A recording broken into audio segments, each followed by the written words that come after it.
Welcome to the BPD Bunch. I'm your host, Xannie, and today I am here with my bestie, Rebekkah, Madhurima and Shoi, Jay and Georgia, and Katja and Kay.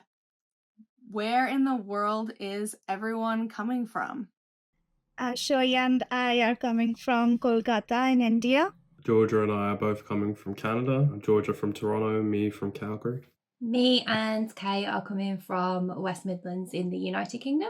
I'm coming from New Mexico, and Rebekkah is here from New York. And Rebekkah's name you may recognize from the credits. She is normally on the other side of the camera, helping us with producing the show. But today she's here in front of the camera. I'm so excited about this episode. The topic of BPD in relationships is always a hot one, but in this context, we are talking about BPD in friendships, specifically BFF relationships. If this and other BPD-related topics interest you, do make sure to like, subscribe, and turn on your notifications so that you do not miss a single update.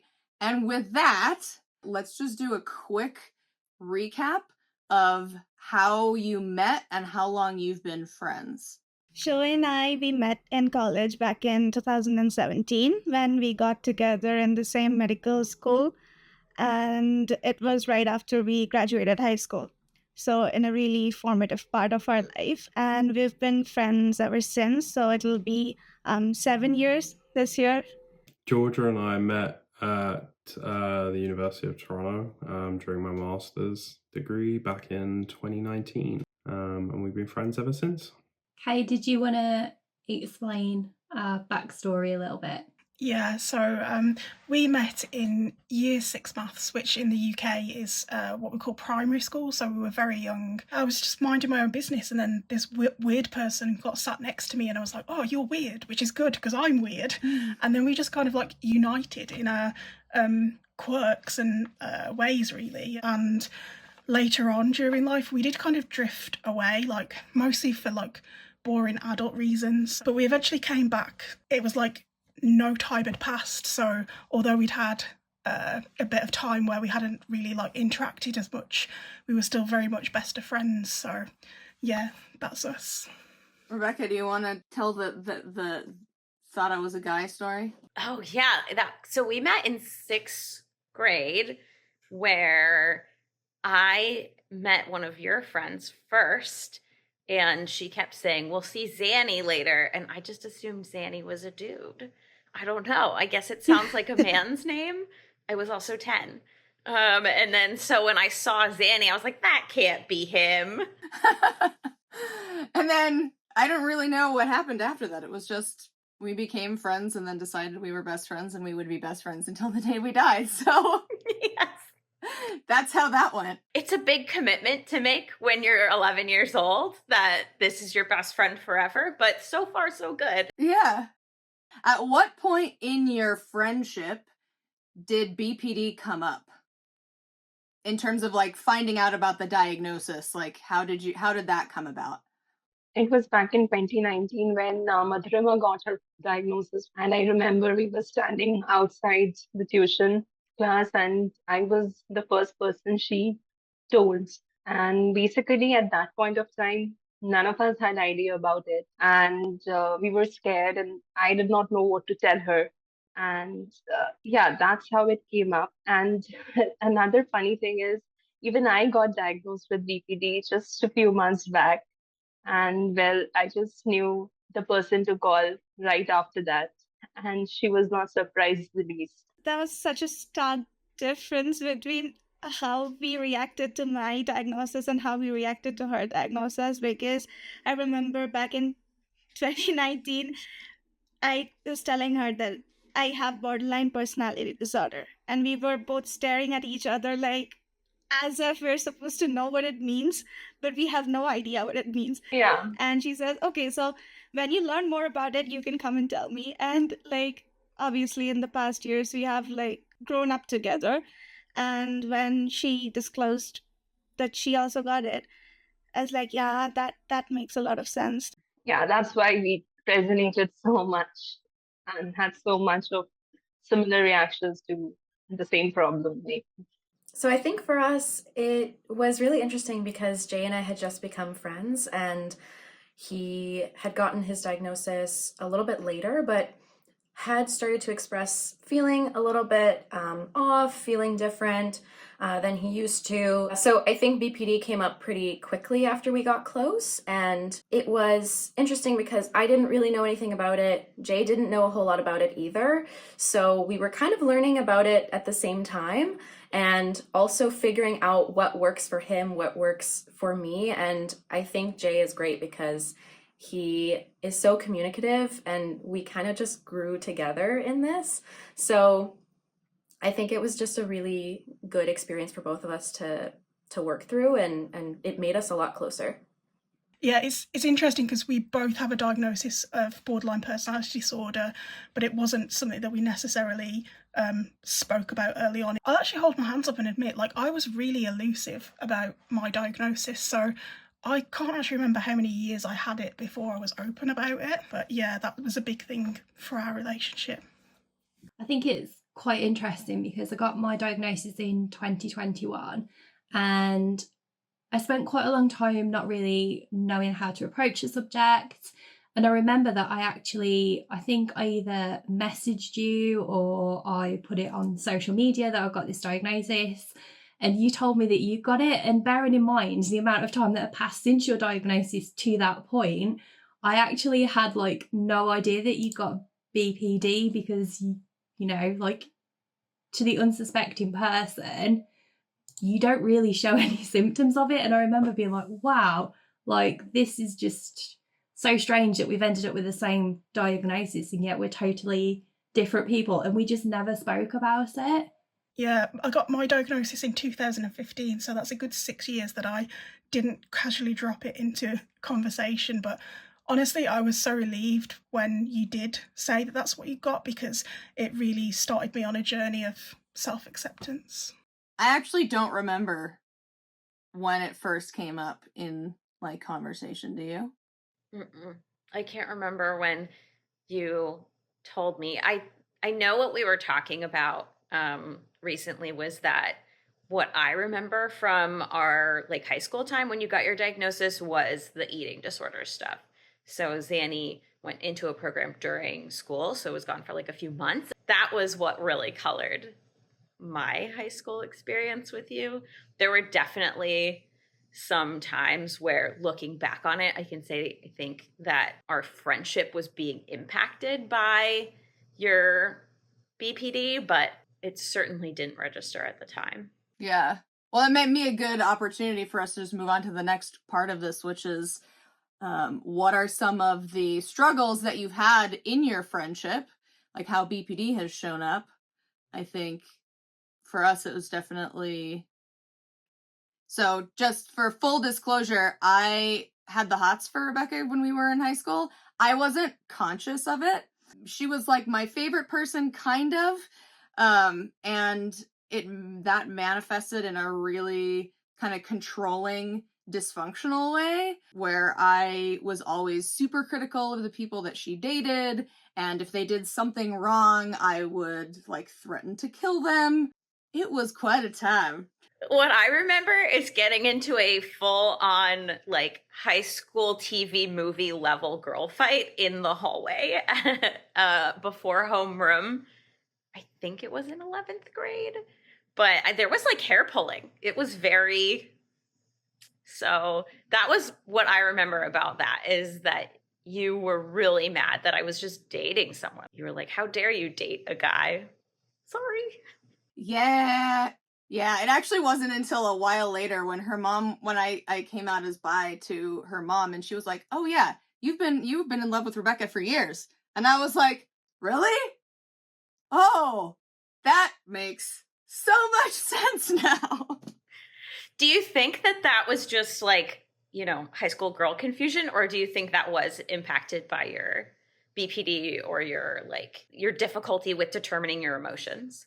At the time, what was challenging is that the only representation I had ever seen of a woman who was romantically interested in other women was someone who was buff, short hair, wearing flannel all the time.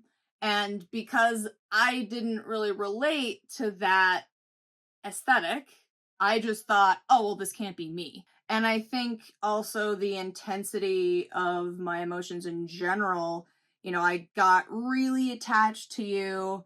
And I put you in this position where it was like, if you weren't looking at me, I kind of felt like I didn't know who I was. And so when you were putting your attention on all these guys that you were dating, that was really hard for me, because I was just like, when you weren't looking at me, it was like, who am I? I don't know. I don't exist. I'm just a puddle of clay that doesn't have any shape at all. I'm glad that that's like well in the past. I mean, I didn't even really realize how I had felt until after it was mostly already gone. So it was just sort of weird to recognize it in hindsight. I think that for Georgia and I, we haven't had a lot of challenges with each other, but some of the things that have come up for us have mainly been related to the moment that we became friends, which was a very difficult moment for me, but also in terms of just like our academic lives. There's a lot going on. And I think the thing that was the most noticeable for me was because I was going through crisis at that time very often, I started to notice that people would kind of position Georgia and I as like one and the same.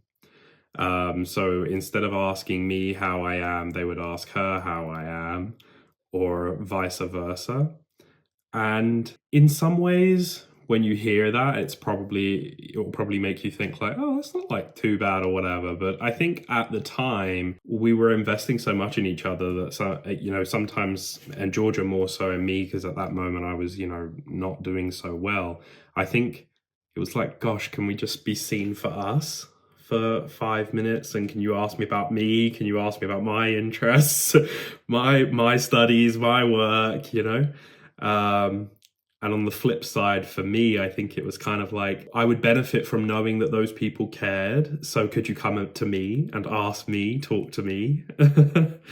Yeah, so we were both like in this new environment, and I was still kind of shy in my early 20s. So I wanted to get to know people and have them ask me about myself, So some challenges were, I was supporting Jay and I were getting closer, and I spent a lot of time with him. So, on the surface, you could think, well, if people are asking me about Jay, then like they care about Jay, and then they know that we're close. So they are, showing they care. But I think at times it felt like they just didn't really dissociate the two of us and think of us as different people. So trying to come into my own as an adult, it was hard, because then it was just like we were one and the same, like Jay said. But I think that over time, we've both learned what works for us, and I see so much growth in Jay as well. So like we've communicated over the years and just gotten better at knowing what the other person needs. And I think it's interesting, because Jay knows me quite well and knows that sometimes I don't really advocate for what I need, or what, I think I'm a little scared to maybe upset someone. And, you can imagine if you have a best friend with BPD, maybe you don't want to tell them, hey, like I need time alone, or, you might be a little nervous because you don't want them to feel like you're potentially abandoning them or anything. So, but Jay's been really great, because he kind of anticipates that, and he's like, if you need a night to yourself, if you need some time, like just tell me. And I know you're not going anywhere, because I know the kind of friendship we have. So, it's okay to take that time.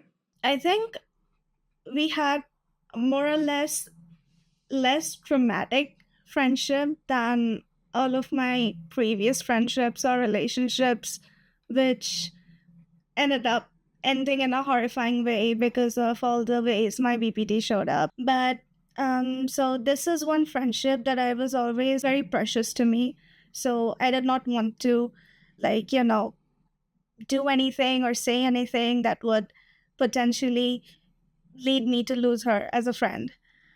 And there was one point in our lives when we got in internship where we kind of drifted apart, because we were posted in different departments, and we could not spend much time. I mean, as much as time we used to spend in college. And since, I mean, I am a kind of person who can be very easily swept off by nice and shiny things and then later regret that why did I do that? Because all that glitters, it's not gold and etc.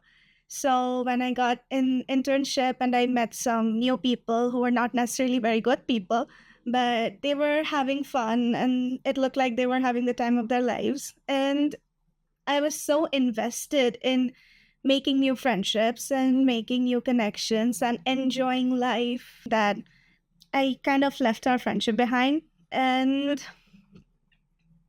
how did it make you feel? You would say that better.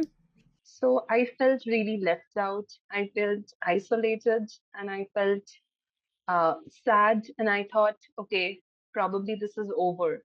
But at the same time, I never tried to communicate it. I lost a lot of friends during that time. And so I was really alone in the entire 1 year of internship. So towards the end part of that, uh, basically I also started to enjoy life like she did. And well, by that time she had grown apart from all those people. And now again there was a difference, but now the roles had reversed.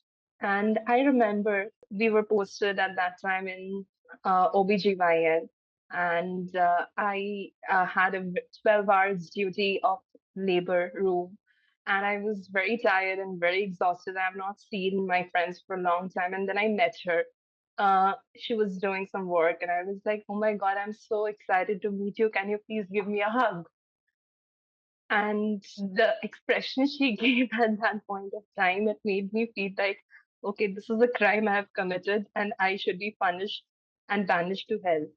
I again drifted away and I was like, okay, no, this is not going to work. And we were both very bad at communicating our needs, at expressing that, yeah, this is something that we value. I think that is one of the rocky phases of our friendship. We actually practically did not do anything active to get over that phase, but I guess it was just we just gave each other some time and some space and continued on our own healing processes. And yeah, and then finally I'm glad that phase is over because I don't know what I'd do with her without her. Yeah. Yeah, me neither. I think for me and Kay, one of the biggest challenges that we have is that we do struggle with the same things, and that's what causes us difficulty. So I think it's probably fair to say that we struggle with impulsivity and risky behaviours. And although that doesn't necessarily manifest in illegal behaviours, it does manifest in terms of like silly behaviour, sort of quite immature behaviour. And I think the problem with that is that we egg each other on. So if I want to do something that I suspect deep down is probably not a very good idea, rather than going to somebody who will say, okay, have you thought about X, Y, and Z? I will go to Kay, who will go, yeah, that's a great idea because that's what I want to hear. And that's not necessarily a positive.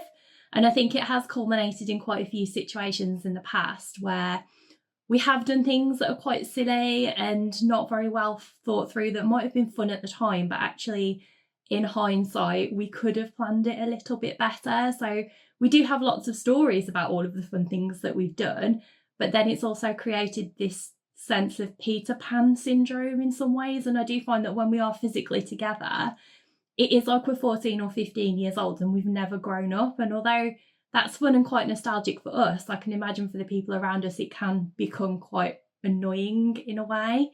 Wait, I have a question. What's pizza pan? I heard pizza pants. Oh, yeah, no, Peter Pan syndrome. Yeah, Peter Pan. So it's where you just never really grow up and you're perpetually immature and childlike. I thought you said pizza, and I was like, what are you talking about? I do actually prefer Peter, that. I totally get it now. So is this where the her story comes in? This is definitely the point at which the her story comes out.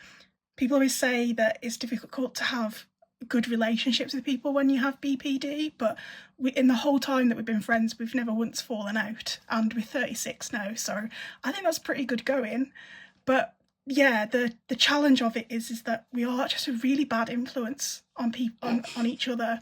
So one of the things that will probably make this make sense is that as we were growing up, we were into rock and metal music. So I've spent my fair time kind of rocking like the gothic phase, you know, painting my face white, black lipstick, all of that.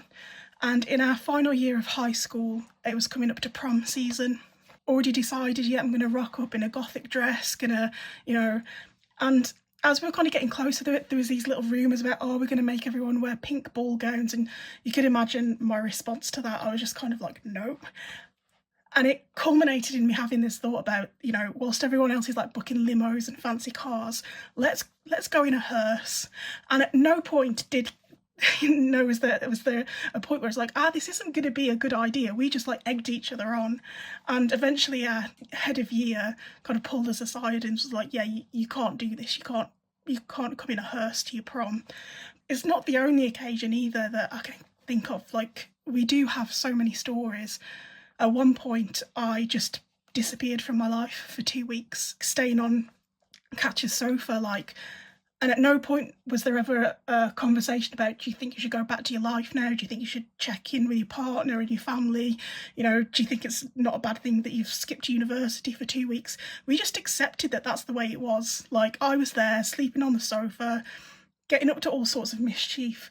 And yeah, we just egged each other on in ways, now that we've older and got more responsibilities, it's, have to rein it in a little bit more. One of the things that I think is interesting is I've been thinking about, as everyone's talking, some of the ways in which I think BPD has really harmed my friendship with Rebekkah has been in the times when I was just so, especially after I moved on from her as my favorite person, I had other favorite people. I became really consumed by those relationships. And if I talked to Rebekkah at all, it would be about my favorite person relationships. I didn't really ask her about her own life or what was going on. I think there were a couple times she had to stand up and say, hey, I want you to actually ask me about my life. Yeah, I think for me that was actually way harder. And I'm sure that there were struggles when you had a crush on me in high school. Maybe it's just hard for me to remember that, but I definitely remember with your, I guess it would be your college girlfriend, and it was you were a totally different person, and that was when you were really dealing with a lot of the BPD symptoms. There's this one time that you changed your plane ticket at the last minute so you could go see them, and I was like, what are you doing, But you didn't listen when I said, this seems pretty extreme for someone you just started dating. It was, I think you got frustrated with me, actually, that I wasn't being supportive. Well, yeah, I mean, I did a lot of crazy. I didn't go back to school because of that relationship. I was on break, and I was like, I'm gonna stay out of school and to try to continue to pursue this relationship. It was a little bananas. So, but yeah, I wanted Rebekkah to think that I was making great choices, and when she said no, I was like, okay, well, screw you. I wonder, how dare you look out for me? I think we're the opposite of Kay and Katja, who are always egging each other on and taking each other to new heights. We're the total opposite. I'm the wet blanket, right? You're like, yeah, let's not. Let's go to school and study. That was very much my feedback. I mean, now that I hear Xannie talk about the whole favorite person thing, I'm also so sorry, Shoi, that you had to go through all of that. Because in hindsight, I realized how much of an absent friend I had been. I definitely couldn't have done it without you by my side. It was the worst phase of my life. Whatever you said during those times, the idealization and then feeling left out and everything during that phase, I think I had at that point of time had not felt something like that, but I could really understand where you were coming from. And the hard part was not that you were not the best friend to me at that point of time in my needs, but the worst part was seeing you go through that. because I deeply care for you. And seeing you completely throw yourself into shatters and everything, it just hurt me very, very deeply. And I just wanted to hold you and shake you and just say that you are so much more worthy than you think. And please stop doing this to yourself. You deserve so much better. And I think I have done this also. But having said that, um, you were you were not in the state to believe me. But you used to say, I remember that I once sent you an Instagram reel where it said that, you know, you're a nice person. I deeply care for you. You make my day. And you were like, this will help me live for another day. I'm just happy that now you are so much better. And I'm so glad the way you have conducted yourself. So, yeah, it's okay. There's nothing to be sorry about. I was just thinking when Georgia and I became friends, as I said, I was in crisis a lot, and it was these crises that led to my BPD diagnosis around like January of 2020. And I remember being very conscious about trying to make sure that I still asked Georgia about her life and stuff like that, even when it was difficult at times, because these crises were quite consuming. Like they were, as I'm sure Georgia can attest, relatively constant. And when I say constant, I mean ending up in hospital almost on like a weekly or bi-weekly basis. So it was pretty chaotic. But I think that there was one moment, maybe when I was hospitalized around, was it February time, Georgia, 2020? I think like Valentine's sort of time, right? Oh, the irony. Where, I don't know, maybe you want to say that, Georgia? I think it actually was on Valentine's Day, and I got a message from Jay that he was in the hospital, and I went to go see him. I had been to visit him before in other periods, but this one was more serious, and it was hard for me to see him that way.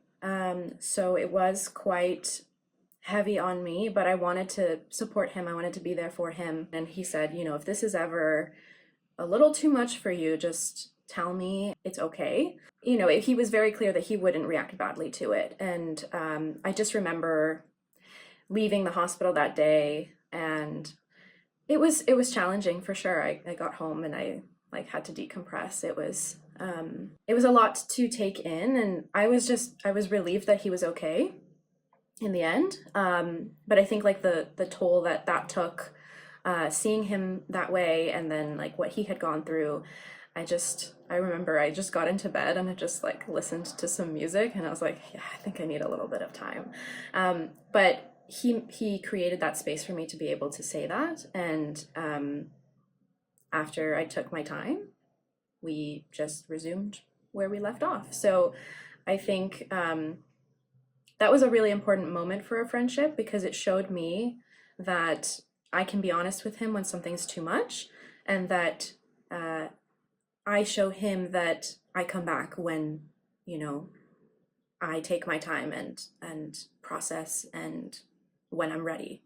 I think that's really admirable, and totally different from how I used to be. I mean, when I was really symptomatic, if Rebekah had said to me, I don't, I need space, I would have flipped out. I would not have been able to recognize that. So I'm amazed and I'm so impressed that you had the sort of the awareness to be able to do that for your friend, because I definitely couldn't have done that. I could see it on Georgia's face when she was in the room. She was very emotional, and it made her cry. The state that I was in, and seeing it on her face, it made me realize that for other people, it's a lot. I don't know why I was able to do that in those moments, but I think it just goes against the trope of BPD, right? Which is that you're unempathetic and you don't give an F and whatever. And I'm sure that there are situations that I can think of where I have been like that. But I think part of how I was able to leverage that and be like that is because I cared so deeply about the other person and the relationship, that I recognized that, I think if I wasn't doing that and these things just went on and on and on, I don't know if we would have been able to stay friends, and because it may have just got too much if I wasn't being like that, you know? And I think our friendship came at a time where maybe there had been challenges with others where it was maybe harder to strike that balance. And I think Jay had learned from those experiences and waited for the right person to, to practice those new skills with. So I'm grateful that our timeline fell, as it did. All right. So the last question, what are some skills that you use to maintain your friendship? One of the most important skills that I have developed in my friendship with Xannie is setting firm boundaries. And I think we were talking a lot about our past selves in high school where there was a conflict around like my romantic relationships. And for a long time, that meant that I couldn't necessarily talk about everything that was going on in my relationships. So I was really conscientious about saying, like, here's what I'm going to tell you about this, but I don't want this kind of feedback. And in our work life, we have two separate chats. We have our work chat and our friendship chat. And I think it's really good to have that boundary because I will mute my work chat if I don't want to work right now, but that doesn't mean I don't want to talk to Xannie. And we'll schedule calls that are work only and then calls that are friendship only. And that really helps to maintain those boundaries. Yeah, I think from my end, I try to practice mindfulness, and it's a sort of a general approach to a lot of my relationships, but because we work together and because what we work on is my project, I do try as much as possible to make sure that we're scheduling other things. We don't live in the same state. We don't get to see each other in person that often, but we do try to schedule a couple of in-person visits every year. And on a regular basis, we have a couple of shows that we will watch long distance together. So the Great British Bake Off and a horror drag show called Dragula. And I think that's been making sure that we do those sort of maintenance things. I think for me, one of the skills that I use is wise mind, because finding that middle ground and balance, because of the type of person I am, because I know that I'm a bad influence, I have to try and be my own voice of reason, and that's very hard for me to do because I've just, that's the way I've always been, and I know that if I'm not asking myself the question, I can get carried away, and get people involved in all sorts of things. So I think if I were to think of one of the skills, it would be about that and about staying curious and open. So say we've had an interaction and it's like not going the way I thought it would, just thinking about, okay, take a step back, kind of what's going on here, like is there something that Katja needs from me? And kind of doing that like legwork and thinking, okay, what's going on here? So really it's a way for me to always make sure that I'm being the best friend that I can be. So I think that's one of the things, but also related to what you were saying about like setting firm boundaries and stuff. I have pretty lax boundaries, so I think I'm always aware that maybe I might overstep other people's boundaries sometimes. So I think being honest and having those conversations, like I feel like I could have any difficult conversation and we'd be able to like work through it. I think if I can just add to that in terms of boundaries as well, I always just try and be respectful. I think when I found out that Kay was diagnosed with BPD the same as me, there is that natural curiosity to kind of be like, well, why have you got this diagnosis? Like, how has this happened? But then also appreciating that maybe Kay doesn't want to talk about trauma or any of the things that have contributed to that, and just being mindful of the fact that even though we share the same diagnosis, not to overstep that mark in terms of what might be offensive or hurtful to that person. And I think one of the things that works really well for us as well is when one of us is discussing a problem or an issue, trying to work out whether that person wants to vent or whether they want solutions, because sometimes the temptation is to jump in and immediately start offering advice, even if it's unsolicited. And actually, what Kay wants from me maybe is just to kind of get those feelings out there and just express how she's feeling rather than expecting me to solve all of those problems. And I think the other thing that we've spoken about before as well is the non-negotiables. So in terms of our friendship, the things that are really fundamentally important. So one of the things that we have spoken about is if things go seriously pear-shaped in the future and we lose our friendship or something happens, we have agreed that no matter what has happened, we will not go out there and talk about the things that we've shared with each other, secrets, trusted information, that kind of thing. Like that will go to the grave with us, regardless of anything that would happen to that friendship. For us, we discussed how boundaries were important to us. We discussed how much space we were willing to give to each other and how much access to the information of our past lives, of things that has happened.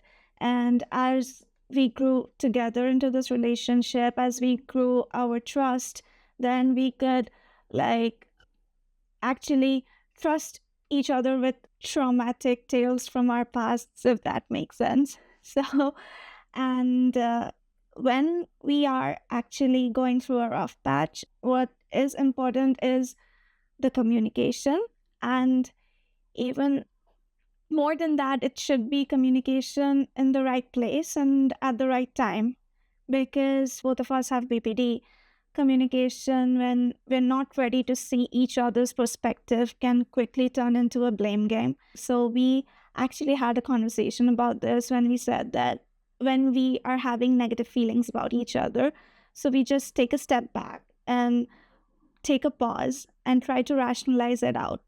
And it does not matter how many days it takes. When we are ready to see both of our perspectives from a rational point of view, that is when we come and talk about it, because we do not want our relationship to be disrespectful, even if it is for a split moment or anything. So that is one thing that we are very strict on maintaining. Our friendship grew up in a very effortless manner, and at the time we were setting boundaries with each other, we were also kind of learning the meaning of boundaries. We have also not always been great at communicating, but as soon as one realizes, apologize for it and the other person is forgiven and moved on. So I think just letting go of the negative feelings, not holding on to the grudges because of whatever have happened in the past. I think that is one of the most important tools in maintaining this friendship, especially when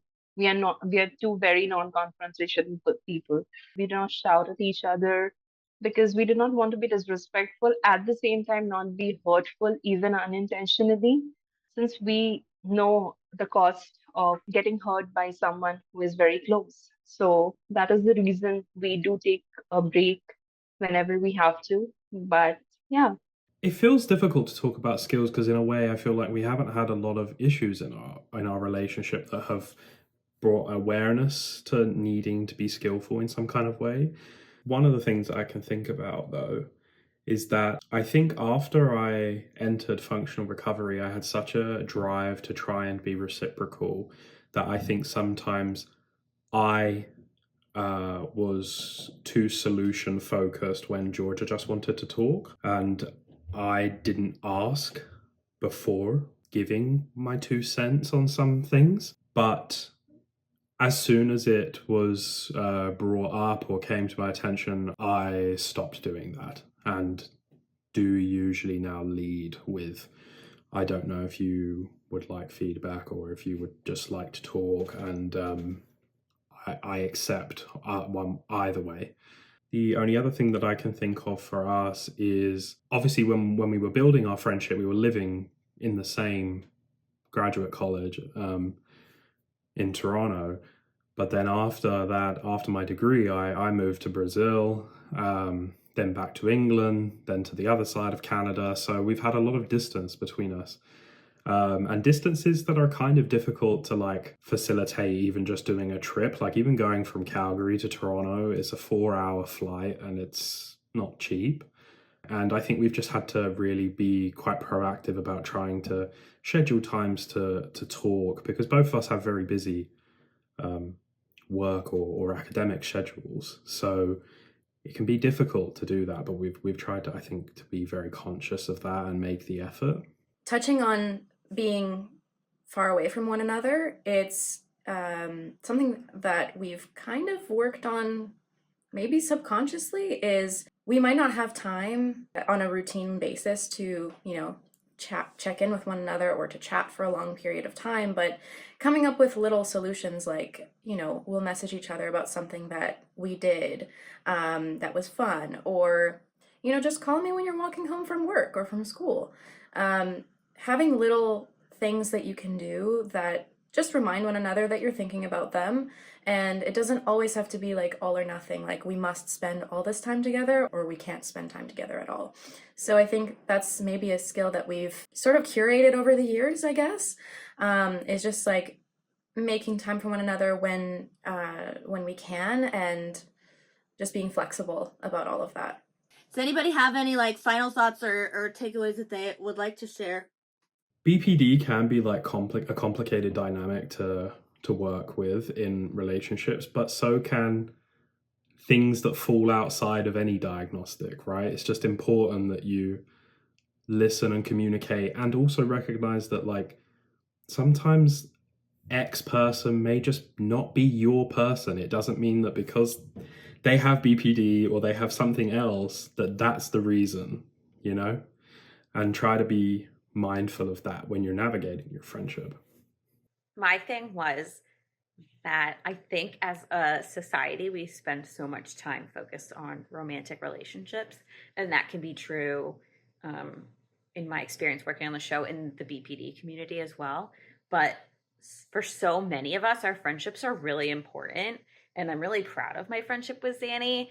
We've been friends since we were 10, and we're going to be friends till we're 100, right? So this is my longest lasting relationship, or hopefully will be. And that's important to me, and I think it's valuable. And I hope that everybody watching this will think about, okay, how can I put some focus onto my friendships and really strengthening them? Because that can be really rewarding.